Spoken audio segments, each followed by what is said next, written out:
Hello, good morning everyone.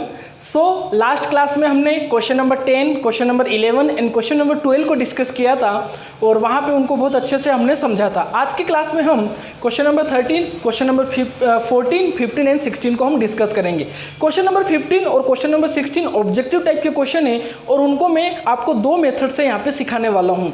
Okay, तो उन questions को हमें ध्यान से समझना है और ऑब्जेक्टिव क्वेश्चन को कम टाइम में हम कैसे डील करते हैं मैं आपको वो भी सिखाऊंगा कि हम ऑप्शन से कैसे क्वेश्चन को सोल्व कर सकते हैं क्वेश्चन नंबर 15 और क्वेश्चन नंबर 16 में। तो आइए सेशन को स्टार्ट करते हैं और क्वेश्चन नंबर 13 से अपने सेशन को शुरू करते हैं। क्वेश्चन नंबर जो 13 है बेटा, क्वेश्चन नंबर 13 में आपसे बोला है कि मैं क्वेश्चन नहीं लिख रहा हूँ क्योंकि क्वेश्चन लिखूंगा तो मेरा आधा वर्ड ऐसे ही हो जाएगा, तो मैं आपके सामने रीड कर रहा हूँ, आप भी बुक में रीड करेंगे, मैं यहाँ से डायरेक्ट सॉल्यूशन लिख रहा हूँ। ठीक है, तो क्वेश्चन है कि show that the relation are defined in the set A. जो रिलेशन आर है वो सेट ए में डिफाइंड है, मतलब ए से ए में डिफाइंड है।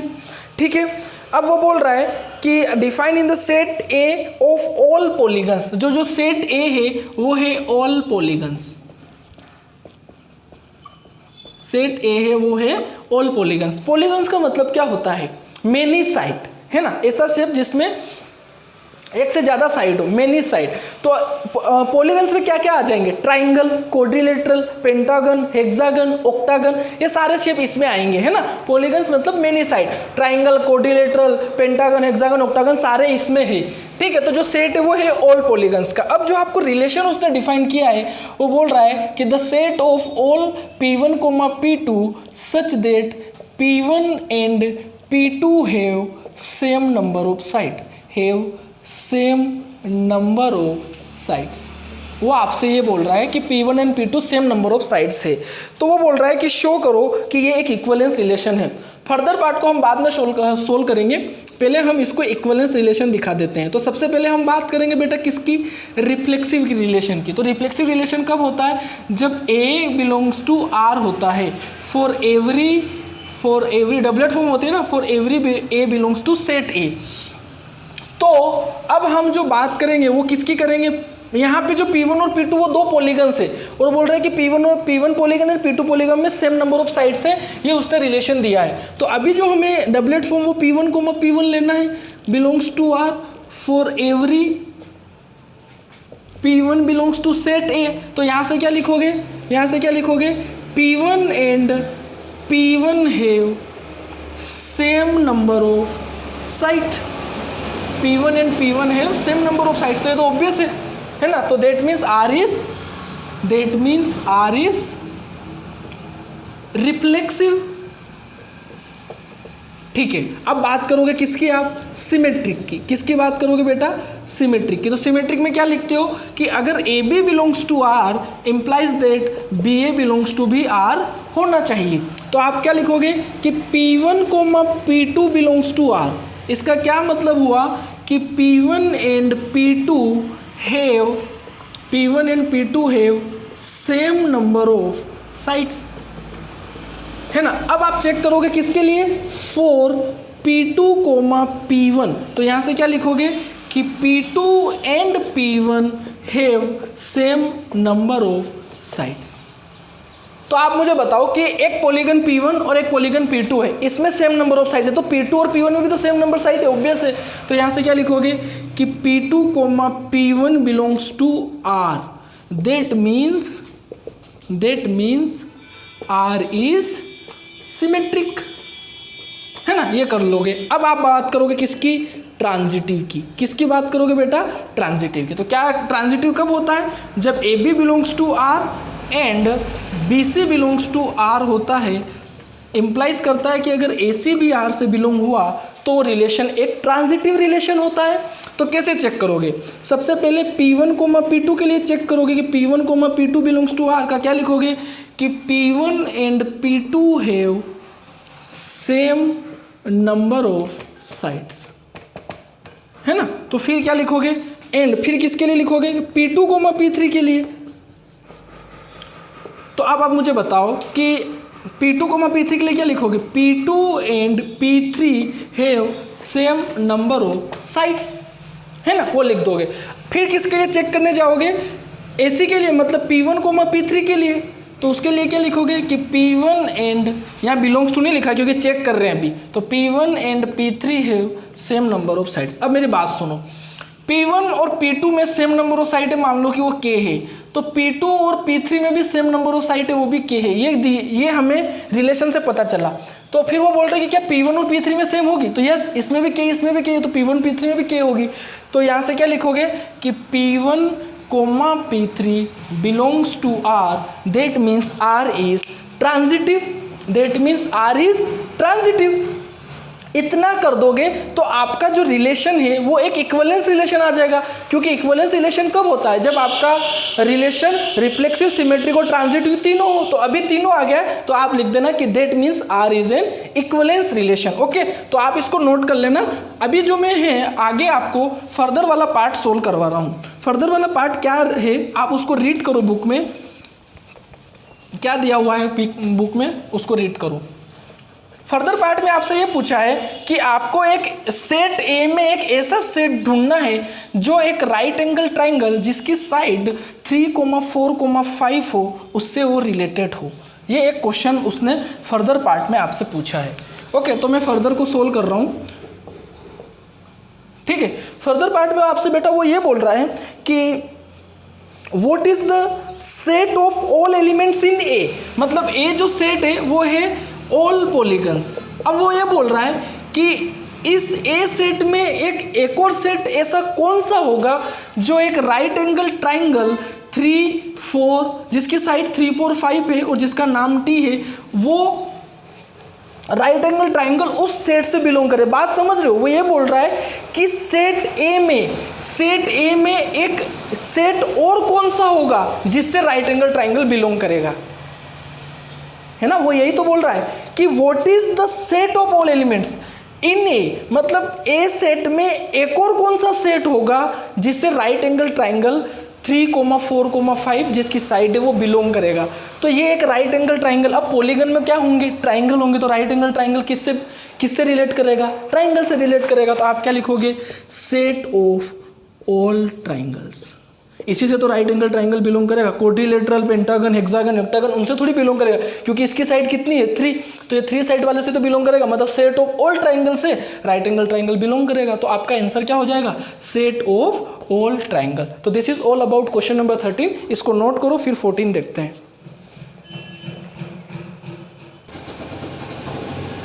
ओके, तो क्वेश्चन नंबर 13 देखा। अब हम क्वेश्चन नंबर 14 की बात कर लेते हैं। क्वेश्चन नंबर 14 इसी टाइप के क्वेश्चन है, इसको भी हम देख लेते हैं। क्वेश्चन है कि मैं क्वेश्चन को नोट नहीं कर रहा हूँ, डायरेक्ट सॉल्यूशन करूँगा, आप बुक में रीड करें। क्वेश्चन है कि let L be the set of all lines in x Y plane. एक एल सेट दिया गया है जो है all lines in x Y plane, है ना? एक एल सेट है जो दिया गया है ना, कि let L be the set of all lines in x Y plane, तो all lines in x Y plane, and R be the relation in L. एक आर एक रिलेशन है जो एल से एल में क्या है, डिफाइंड है ना? लिखा तो है कि R be the relation in L defined as, जो डिफाइंड है वो है the set of L1, L2। दो लाइंस दी गई है L1, L2 such that L1 is parallel to L2, कि लाइन L1 जो है वो लाइन L2 के क्या है, पैरेलल है। ये आपको दिया गया है कि L1 is parallel to L2, show that R is an equivalence relation. Further part हम बाद में देखेंगे, पहले हम इक्विवेलेंस दिखा देते हैं। तो इसको तो इक्विवेलेंस दिखाना बहुत आसान है। सबसे पहले क्या लिखोगे कि रिफ्लेक्सिव। रिफ्लेक्सिव कब होता है, जब A belongs to R for every A belongs to L, है ना? अभी सेट L है, तो क्या लिखोगे कि L1 belongs to R for every L1 belongs to L, है ना? तो इसका क्या मतलब हुआ कि L1 is parallel to L1। तो ये तो ऑब्वियस है, एक लाइन अपने खुद के तो पैरेलल होगी, तो ये कौन सा रिलेशन है, that means R is reflexive. तो रिफ्लेक्सिव तो आपने दिखा दिया। अब हम बात करेंगे किसकी, सिमेट्रिक की। किसकी बात करेंगे बेटा, सिमेट्रिक की। तो सिमेट्रिक कैसे देखते हो कि अगर ए बी आर से बिलोंग कर रहा है तो बी ए भी आर से बिलोंग करना चाहिए। तो हमारे पास अभी L1, L2 है, तो L1, L2 belongs to are. इसका क्या मतलब हुआ कि L1 is parallel to L2। तो चेक किसके लिए करोगे, फॉर L2, L1। आप इसके लिए चेक करने जाओगे तो क्या लिखोगे कि L2 is parallel to L1। तो आप मुझे बताओ कि एक लाइन L1 है और एक लाइन L2 है, ये दोनों एक दूसरे के पैरेलल है, L1 पैरेलल टू L2, तो L2 भी तो L1 के पैरेलल है। तो इसका क्या मतलब हुआ कि L2, L1 belongs to R, that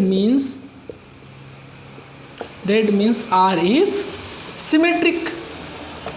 ठीक है, तो अब R सिमेट्रिक भी हो गया। अब हम किसकी बात करेंगे बेटा, ट्रांजिटिव की। किसकी बात करेंगे, ट्रांजिटिव की। तो इसको कैसे लिखेंगे कि अगर AB belongs to R and BC belongs to R for implies that AC belongs to R। तो यहाँ से क्या लिखोगे बेटा कि L1, L2 belongs to R। इसका क्या मतलब हुआ कि L1 is parallel to L2। फिर क्या लिखोगे कि and L2, L3 belongs to R। इसको कैसे लिखोगे कि L2 is parallel to L3। तो फिर चेक किसके लिए करते हो, फॉर L1, L3। तो यहाँ से क्या लिखोगे कि L1 is parallel to L3। ये ट्रू है या नहीं, L1 L2 के पैरेलल है, फिर L2 L3 के पैरेलल है, तो L1 L3 भी तो पैरेलल है। तो क्या लिखोगे कि L1, L3 parallel belongs to R, that means R is transitive relation. अब आपका R रिफ्लेक्सिव भी आ गया, आपका R सिमेट्रिक भी आ गया, आपका R ट्रांजिटिव भी आ गया। तो आप क्या लिखोगे कि that means the relation R is N equivalence relation. क्या लिखोगे कि that means the relation R is N equivalence relation. Okay, इतना करने के बाद आपको फर्दर पार्ट को रीड करना है कि फर्दर पार्ट में आपसे वो क्या पूछ रहा है। फर्दर पार्ट में ये पूछ रहा है कि एक लाइन L इजिकल टू कुछ लाइन दी हुई है आपको 2x + 4 करके, है ना, ऐसा कुछ पूछा है। अभी मैं रीड करता हूँ आपके सामने।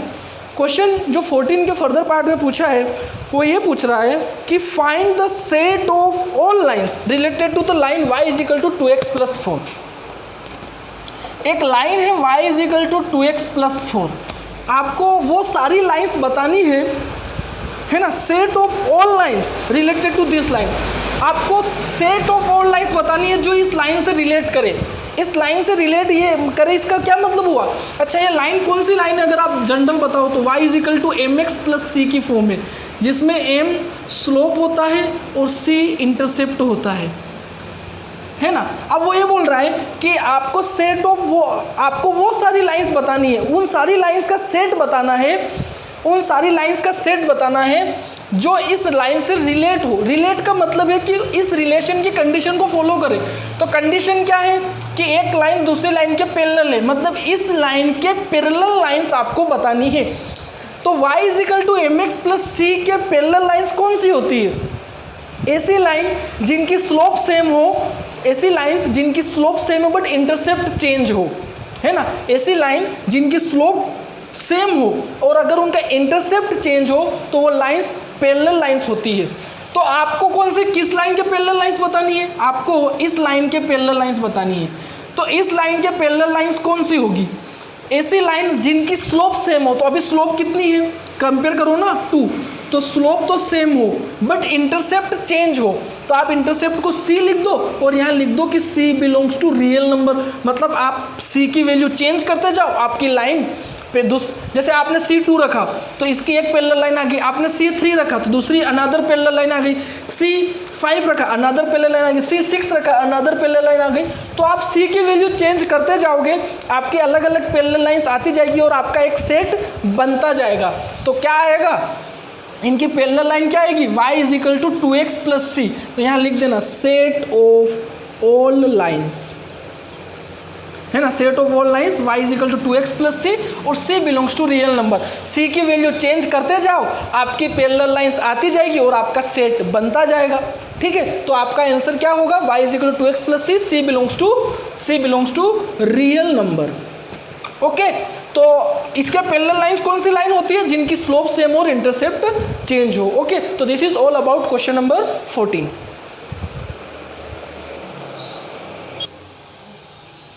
ओके, सो ऑब्जेक्टिव टाइप के क्वेश्चन सोल्व करते हैं। इनको हम दो मेथड से देखेंगे कि अगर कम टाइम में आपको सोल्व करना हो तो आप इनको कैसे कम टाइम में भी सोल्व कर सकते हैं, है ना, तो वो भी देखेंगे। आपको एक सेट A 1 2 3 4 दिया गया है और एक रिलेशन दिया गया है और 4 सेट दिए गए हैं, 4 ऑप्शन दिए गए हैं कि R is reflexive symmetric but not transitive, ऐसे करके आपको चेक करना है। तो जैसे मैंने सिखाया आप 1 बाय 1 चेक करो, आपको राइट आंसर मिल जाएगा, है ना। जैसे आप 1 बाय 1 चेक करोगे तो सबसे पहले अगर हम रिफ्लेक्सिव की बात करें तो रिफ्लेक्सिव होने के लिए जितने सेट के एलिमेंट है सबकी डबलेट फॉर्म होनी चाहिए। तो 1 1 है, 2 2 है, 2 2 है। मैंने कोई एलिमेंट इसमें मिस कर दिया क्या लिखना, 1 मिनट रुको। तो 1 2 2 2 1 1 4 4 1 3, अच्छा ये 3 3 है। ओके, 3 1 नहीं है, ये 3 3 है। ओके, तो 1 2 2 2 1 1 4 4 1 3 3 3 और 3 2। ओके, रिफ्लेक्सिव कब होता है, जब जिस सेट के जितने भी एलिमेंट हो सबकी डबलेट फॉर्म हो, मतलब 1 1 हो, 2 2 है, 3 3 है और 4 4 है, तो ये रिफ्लेक्सिव तो है। सिमेट्रिक है ना। अब आप बात करोगे किसकी, सिमेट्रिक की। तो सिमेट्रिक के लिए क्या होना चाहिए, अगर ए बी है तो बी ए होना चाहिए। तो 1 2 है तो क्या 2 1 है क्या, 1 2 है तो क्या 2 1 है क्या, 2 1 है क्या, 2 1 नहीं है, तो सिमेट्रिक नहीं है। ट्रांजिटिव, तो ट्रांजिटिव कैसे, 1 2 है 2 2 है तो 1 2 आ रहा है, ठीक है। 2 2 है तो 2 2 का आप चेक कर पाओगे क्या, नहीं कर पाओगे, तो ये इफेक्ट नहीं करेगा। 1 1 का आप 1 3 से चेक कर पाओगे तो 1 3 दे रहा है, 1 1 का 1 2 से भी चेक कर पाओगे तो 1 2 दे रहा है। 4 4 चेक नहीं कर पाओगे तो ये इफेक्ट नहीं करेगा। 1 3 का 3 3 से चेक करोगे तो 1 3 आ रहा है। 3 3 का आप किसी से चेक नहीं कर पाओगे और 3 2 का आप 2 2 से चेक करोगे तो 3 2 आएगा, तो ये ट्रांजिटिव भी है। अब आप ऑप्शन में देख लो कि R is reflexive and symmetric, तो ए तो गलत हो गया। Second option R is reflexive and transitive but not symmetric, तो बी राइट है। थर्ड R इज सिमेट्रिक है, सिमेट्रिक है ही नहीं, तो ये गलत, और इक्विवेलेंस भी नहीं है क्योंकि सिमेट्रिक नहीं है। एक तरीका तो ये हुआ। एक तरीका और क्या हुआ कि बेटा जब आपने रिफ्लेक्सिव आपका आया तो आप चेक कर लो कि किस में रिफ्लेक्सिव है, तो रिफ्लेक्सिव इसमें है, रिफ्लेक्सिव इसमें है और रिफ्लेक्सिव इसमें नहीं है, तो ये तो ऑप्शन से कट गया, है ना। आप ऑप्शन से ऐसे चलो। फिर आपने सिमेट्रिक चेक किया तो 1 2 का 2 1 नहीं आ रहा है, मतलब रिलेशन आपका सिमेट्रिक नहीं आ रहा है, तो आप बोलोगे कि सिमेट्रिक किस में नहीं है ना। तो इसमें तो सिमेट्रिक है, ये तो गलत हो गया। इसमें भी सिमेट्रिक है ना, तो ये तो पहले ही कट चुका था, है ना, ये तो पहले ही कट चुका था। अब इक्विवेलेंस हो नहीं सकता तो ये भी कट चुका है, तो बचा कौन सा, ये। और देखो नॉट सिमेट्रिक, तो आपको ट्रांजिटिव चेक करने की जरूरत ही नहीं पड़ेगी, तो आपका टाइम सेव वहाँ पे हो जाएगा। ओके, तो ऐसे आपको चेक करना है। क्वेश्चन नंबर 16 को भी हम दो मेथड से देख लेते हैं।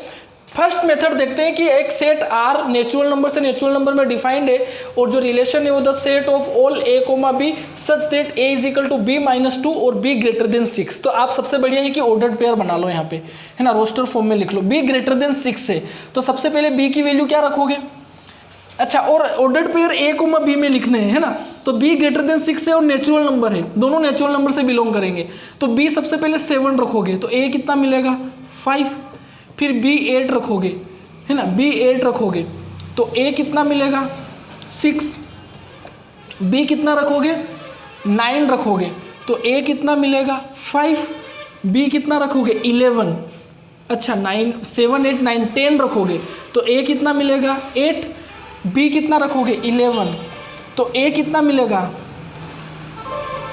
9।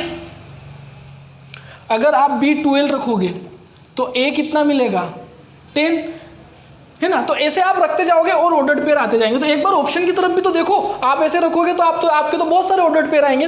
अब ऑप्शन देखो 2,4 है ही नहीं क्योंकि स्टार्ट ही 5,7 से हो रहा है, तो ये गलत। 3,8 कहीं नहीं आएगा, है ना, क्योंकि ए और देखो बी भी ग्रेटर देन 6 है, और जब बी ग्रेटर देन 6 है तो आप 7 रख रहे हो, तो ए 5 आ रहा है, तो 3 तो बात हो ही नहीं सकती, ये भी नहीं। 6,8 इसमें आ रहा है, हाँ ये यहाँ पे आ रहा है, तो 6,8 इसमें है। 8,7 ए तो बी से कम आएगा ना, ए बी से ज़्यादा कैसे हो सकता है ना, क्योंकि 2 माइनस हो रहा है, तो 8 ए के प्लेस पे आया, 8 ए के प्लेस पे आ रहा, फिर बी 10 आएगा, क्योंकि बी ए से ज़्यादा है, तो ये भी नहीं होगा।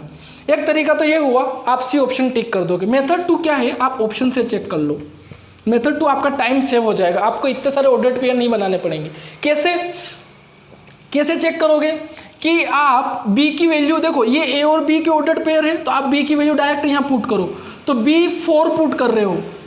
अच्छा, आप मुझे बताओ कि आप ए और बी आप ऐसे लिख रहे हो, है ना, अब ए 2 है और बी 4 है, तो क्या बी 4 हो सकता है क्या, पहले मुझे ये बताओ, क्योंकि बी तो ग्रेटर देन 6 है ना। आज जैसे आपको भी आंसर पता नहीं है, आप डायरेक्ट इसको ऑप्शन से करने गए इस क्वेश्चन को, है ना, मैं शॉर्टकट बता रहा हूँ कम टाइम में कैसे करेंगे, तो आप इस क्वेश्चन को ऑप्शन से करने गए, तो आपने बोला कि सर हम ऑप्शन पुट करते हैं, तो ए और बी है तो हम बी पुट कर रहे हैं, तो बी अगर 4 पुट कर सकते हैं क्या, पहले ये बताओ। नहीं कर सकते, क्योंकि बी तो ग्रेटर देन 6 है, तो बी स्टार्ट ही 7 से हो रहा है, तो क्या बी 4 पुट कर पाओगे क्या, नहीं।